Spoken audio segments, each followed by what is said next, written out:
골로새서 3장 10절 Colossians chapter 3 verse 10입니다. 다 찾으신 줄 알고 한 절밖에 안 되니까요. 우리 한 목소리로 같이 읽도록 하겠습니다. 시작. 새 사람을 입었으니 이는 자기를 창조하신 이의 형상을 따라 지식에까지 새롭게 하심을 입은 자니라. 아멘. 여러분 그런 이야기 들어보셨죠? 레드 밑보다 화이트 밑이 좋다고. 그러니까 특별히 암 환자들이나 이런 사람들 보면 연구를 통해서 우리가 알고 있는 레드 밑, 그러니까 소나 돼지나 이런 거보다 닭고기 같은 화이트 밑이 더 몸에 좋다. 이런 이야기 많이 들어보셨죠, 그죠? 최근 연구된 거에 밝혀진 바에 따르면 완전히 상황이 뒤바뀌었습니다. 암 환자를 대상으로 또 조사를 했는데요. 연구를 했는데 암 속도로 진행을 더 늦추고 치료에 도움이 되는 것이 화이트 밑이 아니라 레드 밑이다라고 밝혀졌습니다. 이게 최근 일이죠. 예.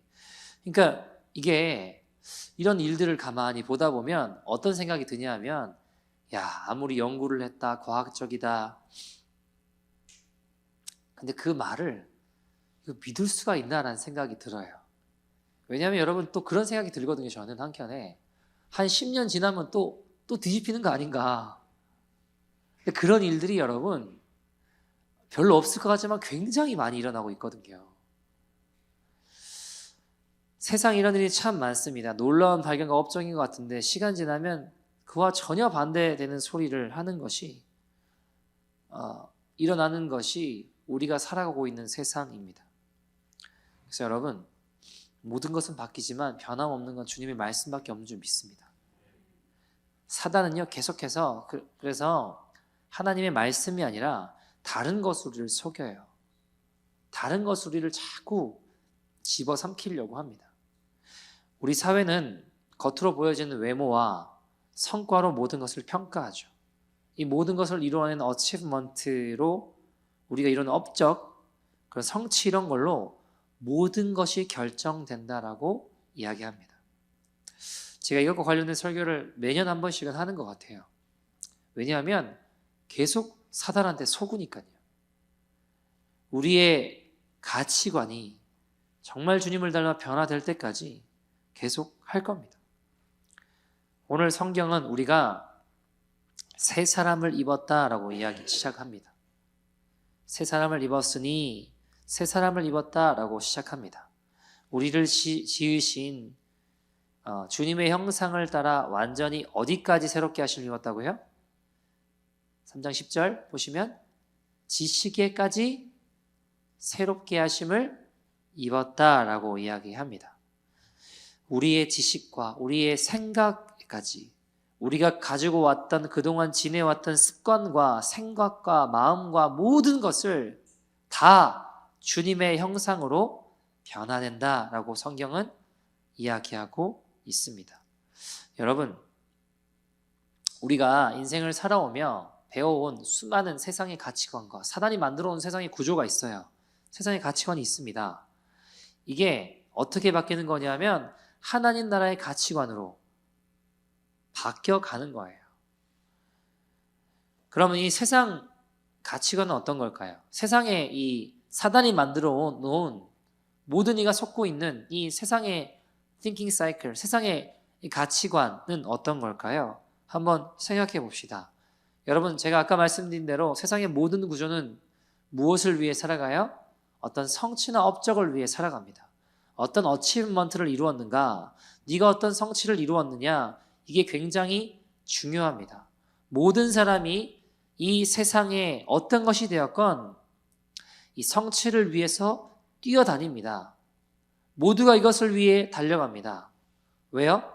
여러분, 왜 좋은 대학을 가려고 할까요? 왜 좋은 직장을 찾습니까? 그것이 돈이 되었건 명예가 되었건 어떤 인정이 되었건 이 어치브먼트를 위해서 성과를 내기 위해 다 쫓아갑니다. 다 그런 건 아닌데요. 제가 보니까 여자들보다 대체적으로 남자들이 더한 것 같아요. 내가 이룬 업적과 내 일, 내 비즈니스, 지금 내가 하고 있는 그것이 나라고 믿어요. 거기에 나를 투영합니다. 왜요? 이 성과가 무엇을 가져온다고 믿냐 하면 PPT 보시면 이것이 나의 value를 가져온다고 믿어요. 내가 무슨 성과를 이루었느냐가 우리의 가치를 결정한다고 믿는다고요. 그러니까 achievement는 뭐를 가져온다고 믿는 거예요? value를 가져온다고 믿는다고요. 내가 무슨 성과를 이루었느냐, 우리의 가치를 그것이 우리의 가치를 결정한다고 믿습니다. 나는 내가 돈을 얼마를 벌어, 내 연봉 이 정도야, 나는 이런 직위의 사람이야, 나는 뭐 예를 들면 테슬라에서 이런 일을 해, 내가 이룬 성과는 이런 거야. 이걸 통해서 뭐가 결정된다고 믿는 거예요? 내 가치가 결정된다라고 믿어요. 이것도 믿음입니다. 잘못된 믿음이죠. 거짓된 믿음이라는 겁니다. 여러분, 그러면 그 다음에 이루어지는 게 뭐냐 하면 이 세상이 지금 돌아가는 구조가 achievement는 그러니까 내 성취 업적은 내 가치를 형성한다고 믿고요. 내 value, 내 가치는 뭐를 형성한다고 믿냐 하면 그것이 내 아이덴티티를, 내 정체성을 이룬다라고 믿어요. 그러니까 이 value를 통해서, 가치를 통해서, 그 형성된 그것을 통해서 내가 어떤 사람인지 내 정체성이, 내 아이덴티티가 형성이 돼요. 그러니까 어떤 사람이 되고 싶은 모델이 있습니다. 어떤 somebody가 되고 싶은, 어떤 유명한 어떤 사람이 됐건, 내가 닮고 싶은 사람이 됐건, 내가 이룬 그 업적과 가치를 잘 이루어낸 어떤 사람이 되고 싶은 somebody, 어떤 모델이 있어요. 그리고 그것이 내 아이덴티티 정체성을 형성하게 됩니다. 자, 그러면 이 아이덴티티, 내 정체성은 어떤 결과를 또 가져오느냐? 그것이 그 다음 결과, acceptance, 사람들로부터 받아들여짐을 당하는 것, 인정받게 되는 것, 이런 것을 형성해요. 저 사람이 그 사람이래. 그 아이덴티티 보면서 저 사람이 그 유명한 그 사람이래 하는 것을 통해 사람들이 그를 인정해 주거든요. 그를 받아들여 줘요. 그러면 그걸 경험해 본 사람은 기분이 좋을까요? 나쁠까요? 기분이 좋겠죠. 그죠? 그러면 이 사람은 또 어떻게 됐냐 하면 다시 이제 그 형성된 acceptance, 받아들여짐, 인정을 받아본 사람은 그게 기분이 좋으니까 또 다른 achievement를 향해서 다시 뛰어갑니다. 보시면 보세요. 그러면 이 형성된 이 acceptance가 또 뭘 형성해요? 다시 성취 업적을 향해 뛰어갈 수 있는, 다음 화면 또 이제 그것을 향해 뛰어가게 된다는 겁니다. 여러분, 그러니까 이게 쳇바퀴 돌듯이 계속 이 구조로 흘러가고 있어요. 지금 우리가 살고 있는 모든 세상이 이 구조 가운데 있습니다. 동의되세요? 여러분, 이게 사단이 만들어 놓은 거예요. 사단이 만들어 놓은 거라고요. 모든 사람이 이렇게 살고 있습니다.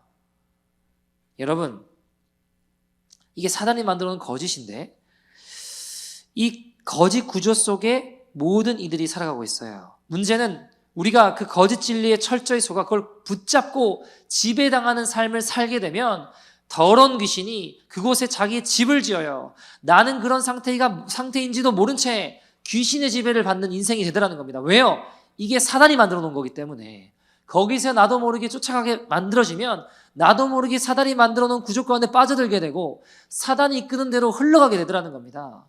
여러분, 지금 이 세상이 이 사단이 만들어 놓은 구조에 모든 모티베이션이 뭐냐면, 동기가 뭐냐면 두려움입니다. 두려움. 내가 어치브먼트를, 성취를 못 이루면 어떡하나. 여러분, 계속 성취해 나가면 상관없거든요. 계속 실패하지 않고 계속 이루어 나가면 상관없어요. 근데 여러분, 인생을 살다 보면 우리 인생이라고 하는 게 내가 마음먹은 대로 다 잘 이루어지던가요? 어릴 때는 그러잖아요. 보면 어릴 때일수록 내가 마음 먹으면 그 원하는 거 다 이룰 수 있다라고 믿어요. 그죠? 문제는 이제 마음을 안 먹어서 그렇지. 그죠? 마음을 안 먹어서 그렇지. 마음 먹은 대로 다 된다라고 믿잖아요. 10대 때, 20대 때 특히나 더 그래요. 근데 시간이 지나다 보면 더 어때요? 30대, 40대, 50대, 60대가 되다 보면 내가 마음먹은 대로 되는 일보다 되지 않는 게 많다라는 걸 깨닫게 돼요. 아닌가요? 내가 마음먹은 대로 다 되던가요? 그럼 먹고 살기 힘들다는 말이 왜 나와요, 여러분? 끊임없이 어치브먼트를, 성취를 이루어가면 버틸 수 있습니다. 근데 문제는 우리가 이 세상을 살면서 실패와 실수 없이 계속해서 성취를 이루어가는 사람이 얼마나 될까요? 얼마나 될까요? 죄송합니다는 없어요. 어떤 분야에서는 그것이 실패하거나 실수하게 됩니다. 여러분, 그러면 복음이라고 하는 건 제가 늘 강조하는 게 뭐예요? 모든 사람에게 적용이 돼야 복음이에요. 그죠? 누구에겐 적용이 되고 누구에겐 적용이 되지 않는다면 복음이 아니라고요. 여러분, 제가 예수 믿으면 잘 먹고 잘 산다, 부자 된다라는 게 왜 복음이 아니라고 해요? 모든 사람에게 적용이 되지 않으니까 그건 거짓이고 복음이 아니라고요. 마찬가지로 지금 어치브먼트를 이뤄나가면 밸류를 하게 되고 가치가 있게 되고 그 다음에 그것이 어떤 그런 유명한 어떤 사람이 되고 싶은 모델 아이덴티티가 형성이 되고 사람들로부터 받아들여짐을 경험하게 되는 이 구조가 모든 사람이 다 이루어낼 수 있으면 복음인데 우리가 인생을 살아보면 그렇지 않다는 걸 경험하게 되잖아요. 그러니까 진리가 아니라고요. 마귀가 만들어 놓은 거라고요. 이 두려움이 이 모든 동력을, 모티베이션을 이끌고 갑니다. 실패하면 어떡하나? 나 이번 시험 떨어지면 어떡하나? 나 이번에 회사에 프로젝트 실패하면 어떡하지? 이번에 내가 이거 이루어내고 싶은데, 이거 내가 이 계약 따내고 싶은데, 내가 이거 해내고 싶은데, 이거 못하면 어떡하지? 여러분 보세요. 아까 성취가 뭘 형성한다고요? 가치를 형성해요. 문제가 뭐예요? 그러면 성취를 실패하는 순간부터 가치는 어떻게 될까요? 없어지게 되는 거라고요. 이해되시죠? 이 구조 가운데 이 지금 보여주고 있는 이 구조 가운데 우리가 성취를 이루어내면 가치가 있게 되는 거잖아요. 근데 성취를 실패하게 되면 어떻게 되는 거예요? 가치도 없어지게 되는 거라고요. 그럼 어떻게 돼요? 정체성도 사라지게 되는 거라고요. 썸바디가 되고 싶었는데 노바디가 된다고요. 그러면 그것을 통해서 저 사람이 그 유명한 그 사람이네 하는 아이덴티티가 없어지게 되면 사람들로부터 인정받고 받아들여주는 그 acceptance도 다 사라지게 된다고요. 이해되시죠? 여러분, 이 세상이 사단이 만들어 놓은 이 구조를 achievement를 못 이루면 failure를 하게 돼요. 실패하게 된다고요. 이 failure를 하게 되는 게, 실패하게 되는 게 모든 것들을 연쇄적으로 우리를 가치가 없게 만들고 노바디 만들고 사람들로부터 인정받지 못하게 만드는 구조 가운데 있게 됩니다. 여기에서 이루어지는 아웃컴, 결과가 어떤 거냐면 이 세상의 구조 가운데 한 번이라도 실패하게 되면 계속 그 failure를 경험하게 되면 이 결과가 결국엔 어떻게 되느냐? 네 가지로 총 나타납니다. 어떤 네 가지냐? guilt하게 돼요. 죄책감을 느끼게 됩니다. 또 shame, 수치감을 느끼게 됩니다. 또는 이거를 내가 받아들일 힘이 없으니까 blame하고 탓하고 원망하게 된다고요. 내가 책임 못 지니까. 그리고 아니면 hiding, 숨어요. 회피하고 도망가고 그냥 방구석에서 나오지 않는다거나 이렇게 숨게 됩니다. 이게 실패를 경험하게 되고 자꾸 사단이 만들어 놓은 구조 가운데 왜요? 당연하죠. 내가 가치가 없어지게 되는데 내가 어떤 어치브먼트를 성취를 못 이루는 순간부터 나는 가치가 없어지는 사람이 되는 거잖아요. 근데 여러분 이 네 가지는 어떤 결과를 또 이어지게 되냐면 depression, anxiety, 우울하고 불안하고 addiction에 빠지게 만들어요. 중독에 빠지게 만든다고요. 그럼 이 모든 사단이 만들어 놓은 최종 결과는 뭐냐? 목표는 뭐냐면 죽음입니다. 우리를 멸망으로, 우리를 죽음으로 끌고 가는 게 이게 사단이 지금 만들어 놓은 모든 구조 가운데 있어요. 그리고 지금 세상은 이렇게 돌아가고 있고 흘러가고 있습니다. 어떤 아이가요, 어릴 때 작은 성취에도 이 아이를 칭찬해주는 이가 없었어요. 부모님도 그러잖아요. 90점 맞고 오면, 수학 90점 맞고 오면 잘했다가 아니라 국어는 이러잖아요. 이제 국어는 그게 몇 등, 4등 했어요. 긴장하지 마. 칭찬하기 아니라 쫓아온다. 긴장하지. 이제 이렇게 하다 보니까 이 아이도 점점 자꾸 실패들을 경험하다 보니까 결국에는 이 아이가 방 속으로 들어가서 게임만 하는 거예요. 방 밖에 나오지 않고 게임만 하는 거예요.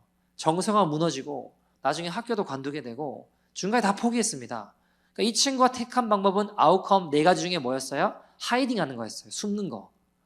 숨어서 안 나오는 거예요. 여러분, 세상 사이클에서 실패를 경험하잖아요. 이 세상 가치관의 실패를 경험하잖아요. 내가 가치가 없어지잖아요. 그럼 일어나는 결과물을 이 친구가 선택한 건 하이딩 하는 거였습니다. 숨는 거예요. 여러분, 음란물에 자꾸 중독되는 사람들을 보면요. 사람들이 있는 데서 중독될까요? 혼자 있을 때 중독될까요? 혼자 있을 때 중독돼요. 애딕션이라고 하는 건 홀로 있을 때 어떤 오픈된 공간에서는 절대 애딕션이 일어나지 않아요. 오픈된 공간에서 중독되지 않아요. 같이 있을 때 중독되지 않습니다. 점점 숨는 거예요.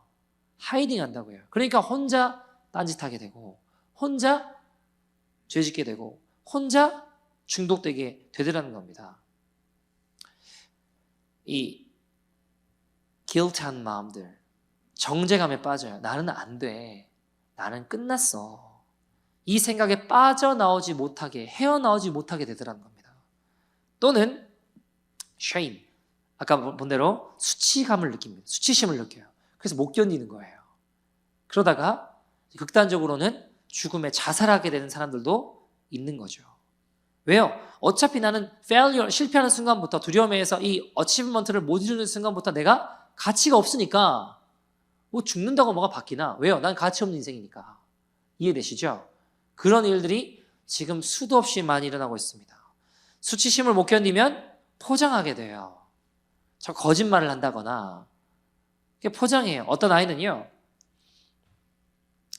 자꾸 이제 실패를 자꾸 경험하다 보니까 엄마를 실망시키고 엄마가 화내는 게 무서우니까 자꾸 거짓말하는 거예요. 그 수치심을 못 견디니까. 나중엔 너무 자연스럽게 태연하게 거짓말을 해요. 코로나 때 학교를 안 가고 딴 데 새서 놀다 왔는데 학교에서 이제 안 오면 전화 오잖아요. 근데 너무 태연하게 얼굴 표정 하나 안 맡기고 자기는 학교 갔대요. 뭐가 지금 학교에 착오가 있는 거래요. 안 가고 딴 데 새서 놀다 왔는데 선생님이 이상하대요. 얘가 이제 뒤에는 게임에 빠져서 막 거기에 심취해 있는데 왜 그런가 보니까 현실 세계에서 성취를 못 이루니까 내 밸류가 없다라고, 내 가치가 없다라고 생각하는 거예요. 근데 가상 세계에서 게임에서는 내가 인정받거든요. 억셉턴스가 거기서 일어나거든요.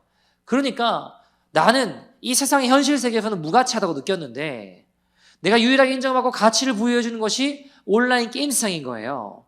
보통 이렇게 중독으로 많이 빠집니다. 그러다 보니까 현금이 필요한 거예요. 게임 아이템도 사야 되고 사람들에게 선물도 해야 되고 그러니까 통장에다 손을 대기 시작하고 계속 거짓말하며 회피하면서 살아가게 되더라고요. 여러분, 또는 실패한 일에 대해서 내가 책임질 힘이 없으니까 자꾸 탓해요. blame해요. 엄마 때문이라고, 아빠 때문이라고. 내가 이렇게 된 건 그때 엄마가 이렇게 말해가지고 그때 아빠가 이렇게 말해가지고 이렇게 해가지고 내가 이렇게 됐다고 자꾸 blame해요. 보통은 되게 이 경우로 빠지는 경우는요. 부모가 원하는 expectation, 기대와 자녀의 performance, 자녀가 해낼 수 있는 그 사이의 간극이, 갭이 없으면은 별로 잘 없어요. 근데 이 갭이 크게 될수록 이 책임질 능력이 아이에게 없거든요. 이 갭이 없으면 그냥 다 따라가요. 근데 부모의 어떤 기대, expectation, 자녀를 향한 expectation과 자녀가 그걸 따라가는 퍼포먼스 사이에 갭이 커지면 커질수록 아이는 그것을 이루어낼 책임질 능력과 힘이 없으니까 결국에는 멀어지고 그냥 점점 blame하고 엄마 때문이라고 아빠 때문이라고 탓하게 되는 경우들이 많습니다. 책임질 힘이 없으니까. 아니면 숨어요. 요즘 방구석에서 안 나온 애들이 많습니다. 혼자서 바깥 세계에 대한 두려움으로 방 밖으로 안 나가려고 해요. 여러분, 지금 사단이 만들어 놓은 이 모든 구조는요, 성과를 내기 위해 계속 뛰어나게 만들어요. 왜요? 두려워서. 쫓아가게 만든다고요. 한번 failure하고 실패하는 순간부터 내 가치가 없어지는 무서움. 왜요? 무시당하지 않으려고, 인정받으려고. 근데 미끄러지면 끝입니다. 여러분, 이게 모두를 불행하게 만들고 죽음으로 저주로 끌고 가는 사단의 전략, 사단의 구조입니다. 문제는 뭐냐? 교회에서도 이 짓거리를 하고 있다는 거예요. 여러분, 만약에 누가 교회를 왔는데 좋은 직업을 가졌다고 해서 더 잘 대우를 받는다면 죄송하지만 그것은 교회가 아닙니다. 세상이지.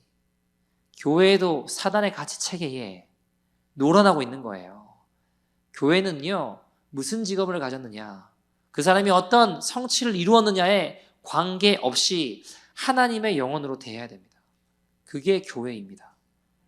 상놈이건 양반이건 권세자들이건 아니건 돈을 많이 벌건 그렇지 못하건 관계없이 나아가는 것이, 대하는 것이 교회라는 거예요. 여러분, 어치먼트를, 성취를 이룬 게 더 valuable하다면 이건 분명히 세상의 가치관이고 사단의 가치관인데, 문제는 예수를 믿는다고 해도 교회를 다닌다고 하면서도 이렇게 살아가는 사람들이 많습니다. 왜 그럴까요? 어릴 때부터 이렇게 배워왔거든요. 우리가 학교를 가건 부모님을 통해서건 어디를 가든지 관계없이 이렇게 많이 보고 듣고 자랐거든요. 너 이번 시험 망치면은 큰일 난다. 너 이번에 이거 취직 못하면 큰일 난다. 이 대학 못 가면 안 된다. 네 인생 망한다. 우리가 커올 때 이렇게 마찬가지로 배워왔고, 심지어는 자녀를 키우면서도 여러분이 칭찬하는 거 보세요. 시험 잘 맞아오면 칭찬하고 못하면 혼내고 그런 거 아니었습니까? 잘하면 칭찬하고 못하면 네 인생 끝나 이렇게 살아오지 않으셨습니까? 물론 이렇게까지 표현하진 않겠죠. 그러나 누가 어떤 성과를 이루었냐를 비교해요. 한 번도 본 적 없는 엄마 친구 아들. 엄마 친구 아들은 이렇게 한다는데 너는 왜 그러냐? 맨날 그 친구 이야기는 듣는데 만나본 적은 없고 정말 존재할까? 내 가치를 자꾸 비교해서 평가해요. 이 구조가 비참한 거예요. 여러분, 정신과 의사분 만나서 이렇게 교제를 하다가 알게 된 게, 우울증 걸리는 최고의 길이 있대요. 그건 자꾸 비교하면 된대요. 자꾸 다른 사람하고 비교하고 또 다른 사람하고 비교하다 보면 반드시 우울증 걸린대요. 그러니까 우울증 걸리고 싶으면 자꾸 비교하면 된대요. 여러분, 신앙생활을 해도 누가 더 신비한 체험을 했느냐, 누가 더 기가 막힌 하나님의 역사를 경험했느냐를 비교하고, 그렇지 못하면 별 볼 일 없는 인생인 것처럼 치부하더라고요. 목회자들도 똑같더라고요. 보니까 한번 이런 적이 있거든요. 박보영 목사님이, 제가 이야기 드린 적이 있는 것 같은데, 김성준, 김영석, 이광진 목사가 있었어요. 목사님이 있었거든요. 근데 목사님이 기도를 하시다가 한번 이런 얘기 하셨어요. 성준아, 너는 앞으로 이런 인생을 살게 될 거야. 너는 다 무너진 곳을 가서 그것을 열심히 세우고, 또 다른 무너진 곳에 가서 그것을 열심히 세우고, 또 다른 무너진 것을 열심히 세우면서 너는 그것을 가장 기뻐하며 행복해하며 그런 인생을 살게 될 거란다. 그러니까 너무너무 좋아하면서, 목사님 제가 정말 그런 인생이 될까요? 두고 봐. 넌 그런 인생이 될 거야. 옆에 있는 김영석 목사한테, 형사가 너는 큰 교회를 담임하게 될 거야. 나는 큰 교회를 목회하게 될 거란다. 그러니까 제가 무슨 목사님 말도 안 되는 소리 하세요. 그러니까 야, 너 지금 웃었지? 두고 봐. 너 어떻게 되냐 두고 보라. 그러니까 정말요? 그러면서 막 기뻐하고 있었는데, 옆에 이광진 목사님이 있었잖아요. 보더니 흠칫 놀라시더니 그런 거 하나도 안 중요하다고. 그럼 말을 하지를 말든가, 앞에 말을 하지를 말든가. 이광진 목사 입장에 어떤 생각이 들까요? 나를 향한 하나님의 계획은 없나? 이런 생각이 들지 않을까요? 여러분, 저라도 그런 생각이 들 것 같아요. 그 자리에 있으면. 비교를 하려고 하는 게 아니라 가만히 있다 보니까 비교를 당하는 거예요. 저 사람은 이런 인생을 살게 될 거라, 이 사람은 이런 인생을 살게 될 거라. 근데 왜 나는 아무 말씀이 없지? 나는, 하나님이 나를 향한 계획은 아무것도 없는 건가? 이런 생각이 나도 모르게 들지 않을까요?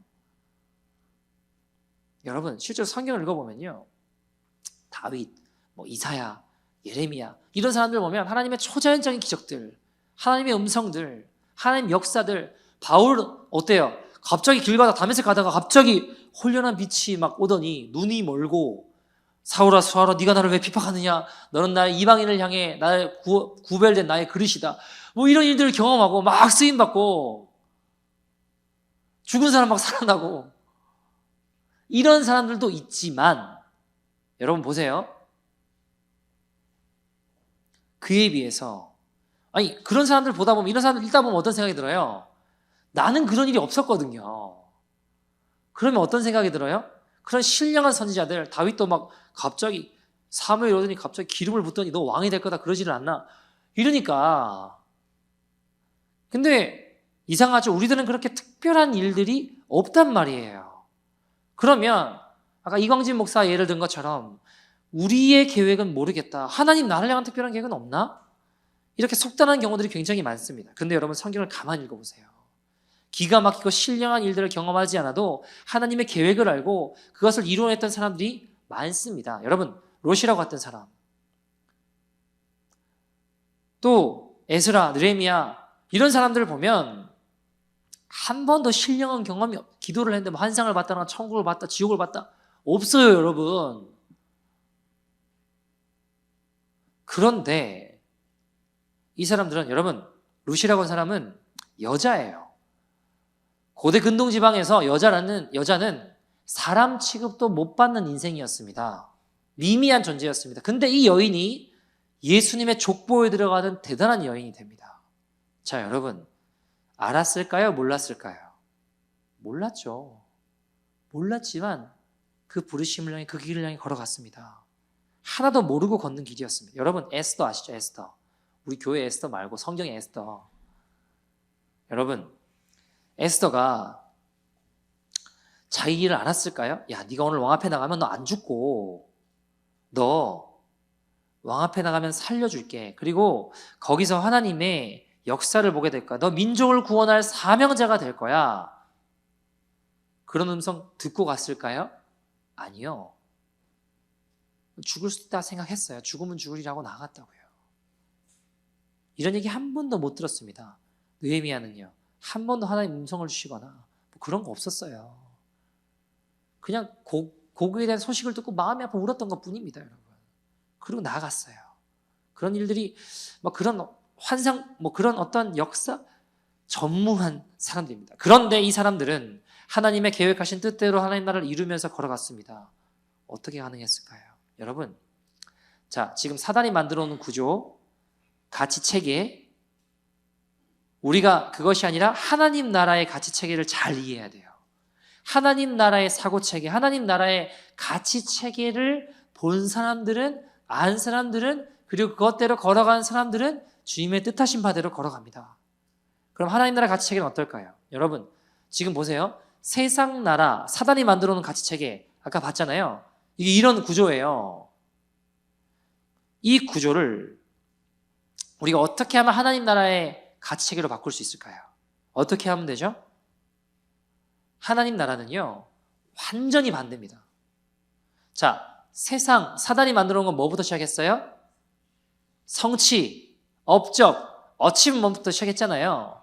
하나님 나라는 뭐부터 시작할까요, 그러면? acceptance, 인정부터 시작된다고요. 넘겨보세요. 여러분 보세요. 로마서 5장 8절.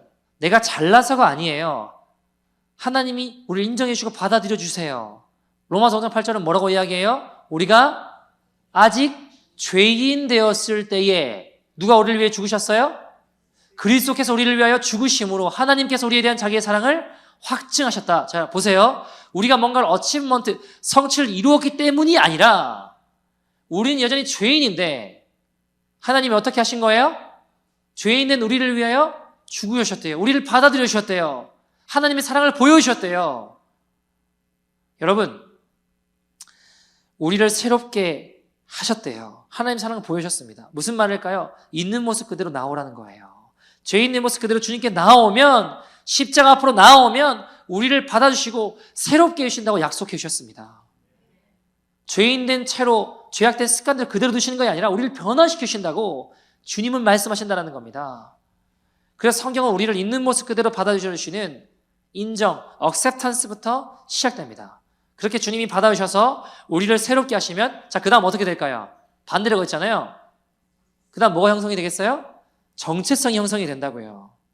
정체성이. 여러분 보세요. 어떤 정체성이 형성이 될까요? 요한복음 1장 12절 말씀 보시면 영접하는 자, 곧 그의 이름을 믿는 자들에게는 뭐가 된대요? 하나님의 자녀가 되는 권세를 주셨으니. 그렇게 우리가 십자가 앞으로 예수님 앞에 나오게 되면, 주님을 믿게 되면, 주님을 영접하게 되면, 그 이름을 믿게 되면 우리의 정체성은 뭐라는 거예요? 하나님의 자녀라는 거예요. 넌 하나님의 자녀야, 넌 하나님의 아들이야, 하나님의 딸이야 하는 정체성이 우리 가운데 형성된다는 겁니다. 나를 이렇게 받아주신 죄인된, 나를 이렇게 새롭게 주신 주님의 자녀구나. 그러면 그것이 하늘나라의 뭐가 형성이 될까요? 그 아이덴티티가 형성이 되는 거예요. 여러분, 이 정체성만 잘 우리가 확립하고 잘 붙잡아도 세상에 어떤 어려움도 이길 수 있습니다.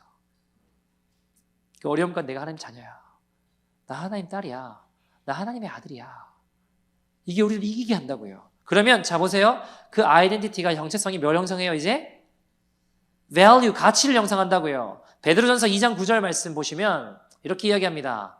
같이 읽어볼까요? 시작. 그러나 너희는 택하신 족속이요 왕같은 제사장이요 거룩한 나라요 그의 소유된 백성이니 이는 너희를 어두운 데서 불러내어 그의 기이한 빛에 들어가게 하신 이의 아름다운 덕을 선포하게 하려 하심이라.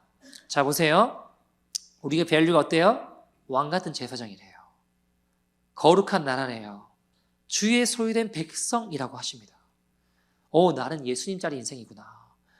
예수님 핏값 주고 사신 난 예수님짜리 인생이구나. 그런 가치구나. 이런 마음을 가지고 이 땅에 하나님의 나라를 이루기 위해서 그 다음 뭘 향해 뛰어갈 수 있을까요? 어치브먼트를 향해 뛰어갈 수 있다는 거예요. 성취를 향해 뛰어갈 수 있다는 거예요. 근데 중요한 게 뭐냐면요. 어치브먼트, 성취를 이루건 이루지 않건 내 밸류는 바뀌어요, 안 바뀌어요? 안 바뀐다고요. 그러니까 실패해도 괜찮아요. 여러분, 성취를 이루어내지 못해도 내 밸류, 내 정체성, 내 가치, 내 인정은 바뀌지 않는다고요. 그러니까 용감하게, 담대하게 어치브먼트를 향해, 성취를 향해 뛰어들 수 있는 거예요. 왜요? 그거 실패하건 성공하건 관계가 없다라는 거예요. 내 가치가 바뀌지 않는다는 겁니다. 실패에 대한 두려움이 있어요, 없어요? 어치브먼트를 이루는데. 없어요. 왜요? 실패해도 내 가치가 바뀌지 않으니까. 내 성과를 이루는 것으로 내 가치도 존재도 어떤 것도 바뀌지 않으니까요. 여러분, 사단은 자꾸 우리를 이 세상의 가치 체계로 우리를 속여요. 하나님 나라의 가치 체계를 가지지 못하도록 자꾸 속여요. 우리가 정신 못 차리면 언제든지 휩쓸려 갑니다. 성과를 내지 못하면 무가치한 자처럼 여겨져요. 어쩌면 돈보다 못한 사람이 돼요. 그러니까 돈 주면 사람도 죽이잖아요.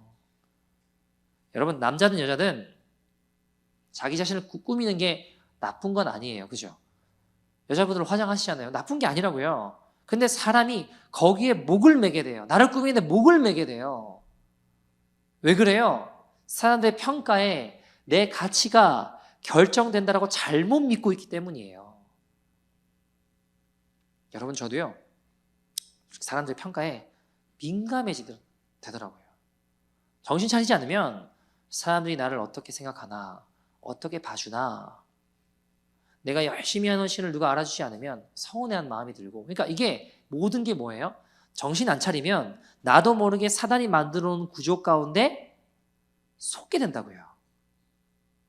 여러분, 제가 금요일에도 그런 이야기 나눴잖아요. 제가 어떤 시니어 교회에 사역한 목사님 만나고 한국에서 되게 저한테 인사이트가 있었다고. 한 가지가 그게 뭐였어요? 여러분, 시니어가 되면 인생의 많은 부분들을 이제 내려놓고 이제 물러나 있는 시간들이 다가와요.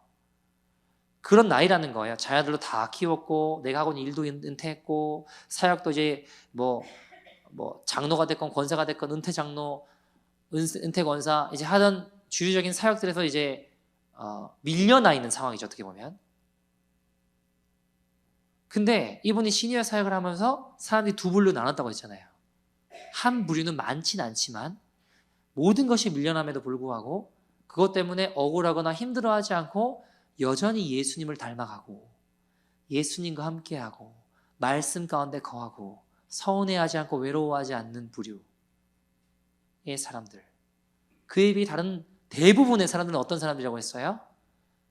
장로였고 권사였고 이 사역도 했고 저 사역도 했고 그런 업적도 성취도 다 이루어낸 사람들인데 거기서 지금 밀려나니까 못 견디하는 사람도 있다고 했잖아요. 그러니까 막 함부로 말하고 화내고 내 누군지 아냐고.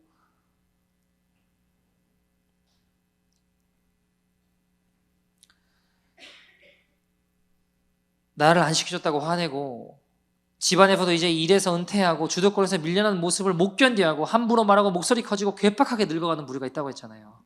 그에 비해 전반에 말씀드렸던 부류는 인격적으로 예수님 닮아가면서 오히려 목회자를 위로하면서 아 목사님 사역하는 얼마나 힘드시냐고 그렇게 이야기하는 부류가 많진 않지만 있고 있었고 대부분 사람들은요 못 견디하면서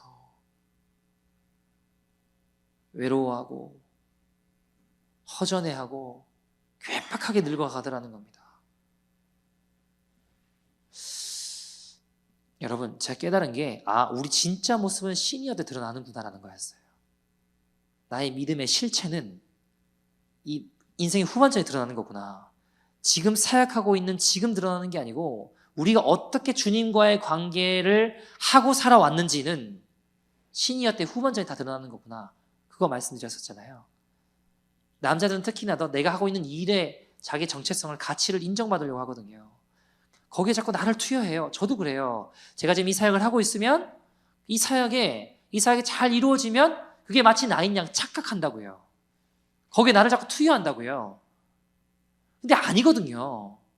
그 업적과 성취가 나의 가치와 밸류를 형성하는 게 아니잖아요. 근데 나도 모르게 속아요. 여기 자꾸 나를 투여하고 이 사역이 잘 세워지면 나인 줄 알고 그 어치브먼트가 나인 줄 착각합니다. 사단이 만들어놓은 가치체계인데 속는다고요. 그래서 정신을 차려야 목회자도 더해요, 여러분. 한국에 되게 큰 유명한 교회 목사님이신데 이분이 은퇴하시고 애틀란타에 연합집회를 인도하러 오셨어요. 근데 하는 내도록 하는 이야기가 뭐냐면 이 시기가 얼마인 줄 아냐. 내가 무슨 대접을 받는지 계속 이게 목회자 세미나가 아니라 이게 진짜 산으로 가요 자꾸. 그래서 뒤에 주최측이 그만하시라고 그만하라고 하는데 아랑곳하지 않고 계속해요. 나중에 끌려 내려왔어요. 근데도 마이크 안 놓으려고. 여러분 왜 이렇게 추하게 늙게 될까요? 그분이 사역할 때 진심이 아니었을까요? 하나님을 사랑하지 않았던 걸까요? 아니요, 여러분. 문제는 뭔지 아세요? 그 업적과 그 사역이 내가 아니에요. 그 성취가 내가 아니에요. 근데 그게 자꾸 나라고 생각하면 그렇게 추하게 늙게 되더라고요. 나도 언젠가는 사역에 은퇴할 날이 오고 밀려날 날이 올 텐데 그때 나는 어떤 모습일까? 더 예수님을 닮아가고 아무렇지도 않고 그 일이 아무렇지도 않고 예수님을 더 사랑하고 인격적으로 예수님 앞에 거하며 말씀 안에 거하며 살아가는 자가 될까? 아니면 대부분 사람처럼 못 견디하며 추하게 늙어갈까? 저는 되게 고민해보는 시간이 되었었어요. 나도 내 가치체계가 하나님 나라의 가치체계가 되어서 그때가 돼도 인격적으로 예수님 닮아가며 주님 사랑하며 아무렇지도 않아 하며 모든 것이 밀려난다고 해도 그렇게 걸어갈 수 있는 사람이 되었으면 좋겠다. 여러분 그 마음이 들었어요. 오늘 내 인생의 목표와 방향이 어치브먼트가 아니라 그 예수님 닮아가고 예수님과 친해지고 예수님과 함께 거하는 게 되어야겠다. 여러분 우리가 인생에 어려운 일들이 많죠. 시련들이 많습니다. 근데요 우리가 정말로 하나님 나라의 가치관에 붙들려 있다면 이겨낼 수 있습니다. 이길 수 있어요. 나 같은 죄인이 예수님의 십자가 죽으심으로 그분을 내 주인으로 믿게 될 때 하나님의 자녀가 됩니다. 다른 사람의 자녀가 아니라 이 우주 만물 지으신 하나님이 내 아버지가 되신다고요. 그걸 믿으면 이길 수 있습니다. 여러분 미국 스포츠를 보시면 종목별로 흑인 선수들이 지금은 많이 진출해 있습니다. 특히 농구 NBA 같은 경우에 흑인 선수 비율이 80%가 된대요. 엄청나죠. 미식축구도 되게 많대요. 가장 흑인 비율이 낮은 종목 중에 하나가 야구래요. 야구 17% 정도 된답니다. 근데 여러분 흑인 선수들이 스포츠 진출한 게 불과 얼마 되지 않았어요. 그전엔 다 백인 스포츠였습니다. 처음 흑인들 중에 프로 스포츠에 진출한 사람이 1947년도에 재키 로빈슨이라는 사람이에요. 그것도 야구에. 그전에는 흑인들이 프로 무대에 진출하는 경우가 없었어요. 최초로 등장한 흑인 선수였습니다. 모든 경기 통틀었어. 근데 이 재키 로빈슨이 흑인 최초로 그를 받아들인 구단이 누구였냐면 뉴욕에 있는 브루클린 다저스라는 구단이었습니다. 구단주였던 브랜치 리키라는 사람이 처음 경기에 임하는 재키 로빈슨에게 예수 그리스도의 생애라고 하는 책을 선물하며 복음을 전했어요. 이 책을 읽어봐라. 예수님처럼 살아야 된다. 하고 재키 로빈슨에게 복음을 전하고, 그리고 이런 이야기들을 그에게 전해줬습니다. 이제 네가 매 경기 들어설 때마다, 타석에 들어설 때마다 사람들의 야유와 비난과 욕설이 끊이지 않을 거다. 물건을 집어던지는 사람도 있을 거다. 그러나 어떤 경우라도 감정적으로 보복하거나 감정적인 반응을 보여서는 안 돼. 너한테 지금 중요한 건 네가 살아남는 거야. 너는 지금 네 자신만을 위해서 뛰는 게 아니라 너는 지금 흑인 전체의 명예를 걸고 뛴다라는 것을 잊지 말아야 된다. 여러분, 재키 로빈슨이 진짜 타석에 들었을 때마다 엄청나게 많은 수모를 당했습니다. 관중들이 막 물건 집어던져서 뒤통수 맞기도 하고 오물에 막 젖기도 하고. 근데 재키 로빈슨 화가 날까요, 안 날까요? 나죠. 속상하죠. 근데 이겨냈어요. 참았어요. 왜요? 나는 지금 내 자신만을 위해 뛰는 게 아니라 지금 스포츠계에 아무도 없는 흑인을 내가 대표해서 이 길을 내가 만들기 위해서 그들을 대표해서 내가 뛰는 거다 라고 하는, 흑인을 대표한다는 정체성 하나만 있어도 그 모든 시련을 이겨내게 하더라고요. 그리고 살아남고 정말 열심히 운동했습니다. 여러분, 재키 로빈슨이 길을 내니까 어떤 일이 벌어져요? 수도 없는 많은 흑인 선수들이 야구, 농구, 미식축구 속속히 진출했습니다. 여러분, 재키 로빈슨이 이룬 업적이 뭘까요? 그가 살아남아 치욕을 견디며 이겨내서 흑인 선수, 운동 선수로의 첫 길을 내딛었습니다. 어떻게 가능했어요? 다른 게 아닙니다. 자신의 정체성을 알았습니다. 나는 모든 흑인을 대표하는 사람이야.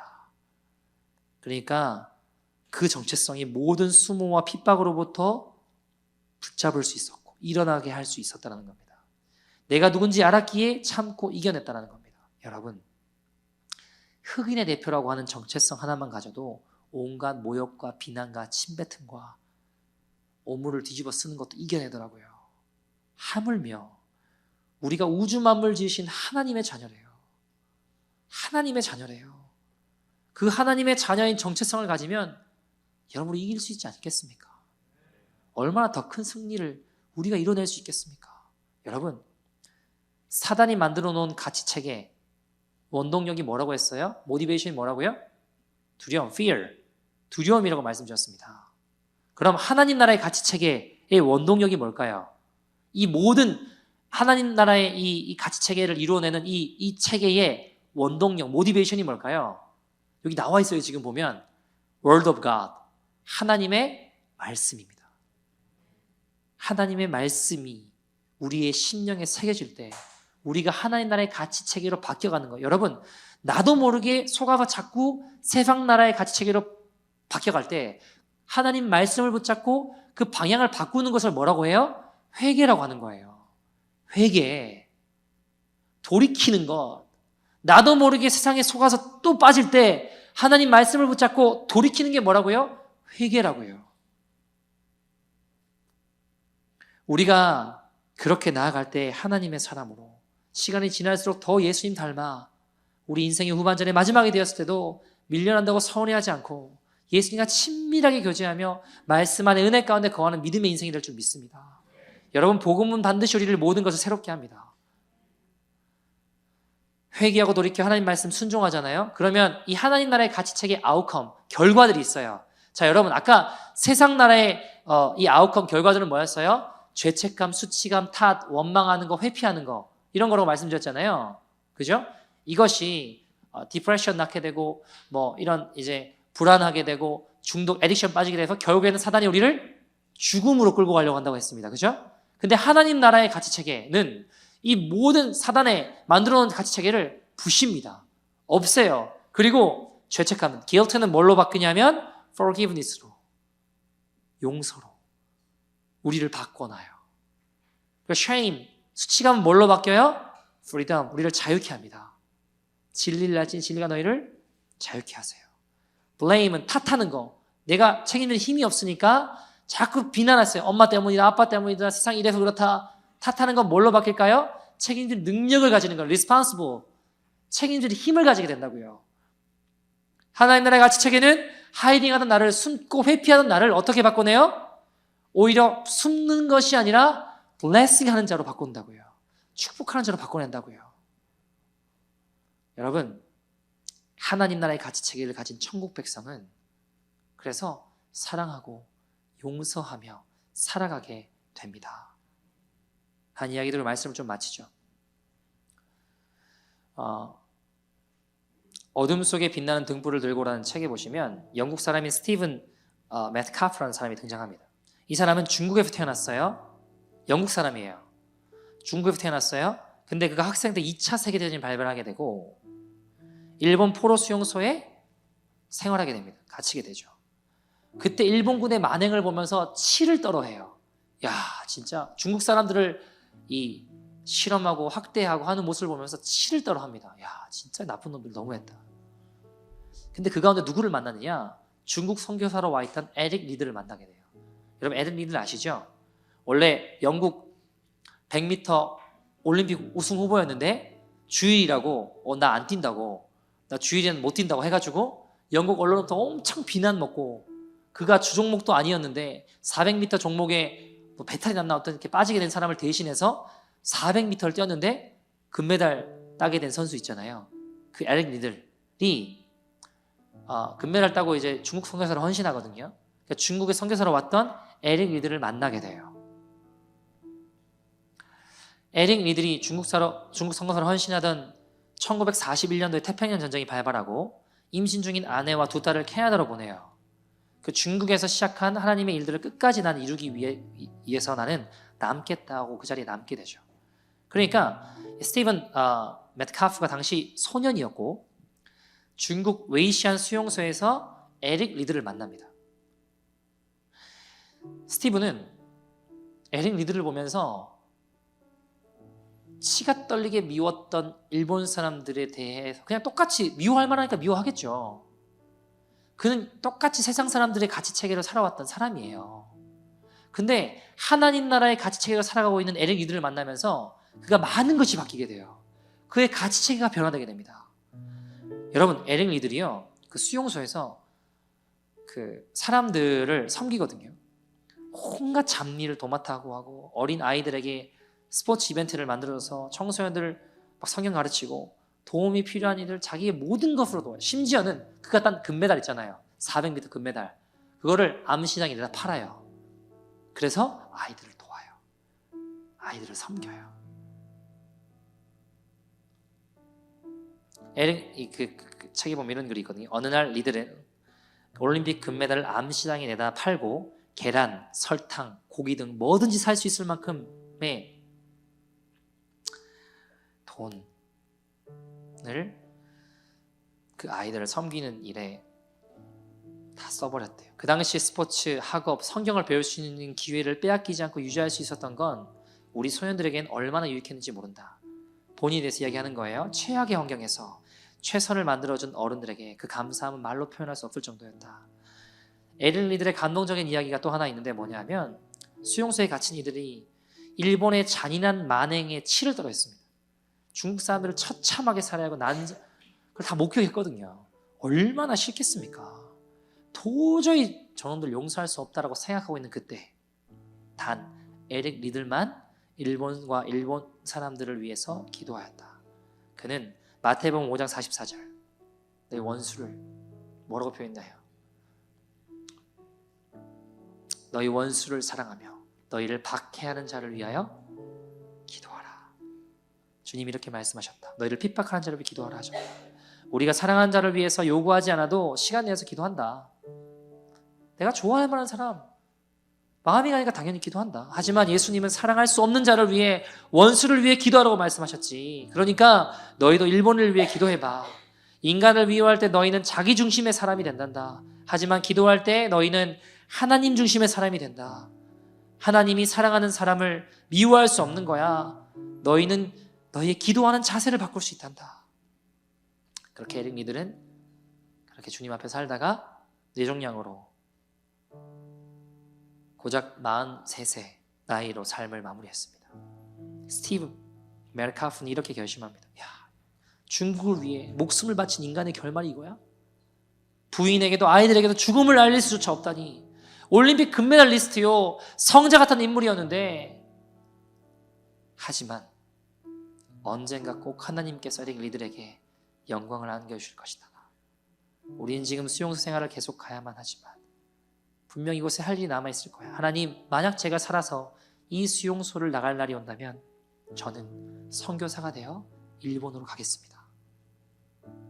원수를 사랑하는 말씀, 일본 사람을 사랑하라, 기도하라. 그렇게 되는 놀라운 기적이, 여러분, 결국 스티븐은 전쟁이 끝나고 일본 선교사로 가요. 여러분, 이 친구는 원래 세상 사람들 그 가치체계로 똑같이 생각하고 똑같이 살아가던 미워하고 용서하지 못하는 인생이었습니다. 그런데 그가 하나님 나라의 가치관을 가진 에릭 리드를 만나고 그와 함께 생활하고 그를 닮아가게 되면서, 그를 통해 하나님을 알게 되면서 그도 변화되게 되는 겁니다. 그 원수 같았던, 만행을 저질렀던 일본 사람들을 용서하고 그들에게 자신의 목숨을 내어놓는 선교사가 되게 되었습니다. 예수님 그러하셨듯이 예수님 닮아가니 예수님처럼 원수도 용서하게 된다는 것이죠. 사랑하는 여러분, 우리가 하나님 자녀입니다. 여러분, 무엇이 두렵습니까? 내 뒤에 우주 만물 지신 하나님 계신데 뭐가 두렵습니까, 여러분? 심지어 사망의 음침한 골짜기로 우리가 다닌다고 해도, 아니 거기서 죽는다고 해도 두려워하지 않을 것은 주께서 나와 함께 하시기 때문입니다. 그 하나님 나라의 가치 체계로 승리하는 저와 여러분 되기를 소원합니다. 함께 찬양하고 기도했으면 좋겠는데요. 찬양 잘 모르실 수도 있는데 함께, 하나님, 오늘 우리의 예배 가운데 주의 나라가 임하게 하여 주십시오. 주님의 나라 가치 체계로 변화되는 믿음의 인생이 되게 하여 주십시오. 나도 모르게 속고 나도 모르게 엎어질 때 있지만, 그러나 오늘 우리 가운데 하나님의 나라가 임함으로 하나님 나라의 가치 체계로 변화되어 주의 나라 일궈나가는 믿음의 인생들 되게 하여 주옵소서. 용서와 사랑의 놀라운 기적이 오늘 이곳 가운데 부어지게 하여 주옵소서. 함께 찬양합시다. 주의 나라가 임할 때, 주의 나라가 임할 때 하나님 임재하실 때 예배가 회복되며 기적은 일어나네. 전능하신 주 영원하신 능력의 통치자, 그분이 우리 아버지십니다. 우리 그분의 자녀입니다. 자유가 선포되어 주 백성 돌아오네. 주 백성 돌아오네. 하나님 나라, 하나님 나라 임하소서. 영광과 존귀 능력과 위, 놀라운 사랑에 기적의 하나님 지금 이곳에 오소서. 하나님 나라 임하소서. 영광과 존귀 능력과 위, 놀라운 사랑의 기적의 하나님, 오늘 우리의 심령 가운데 우리의 잘못된 가치관들을 벗어내며 하나님의 나라, 하나님의 가치관이 임하게 하여 주옵소서.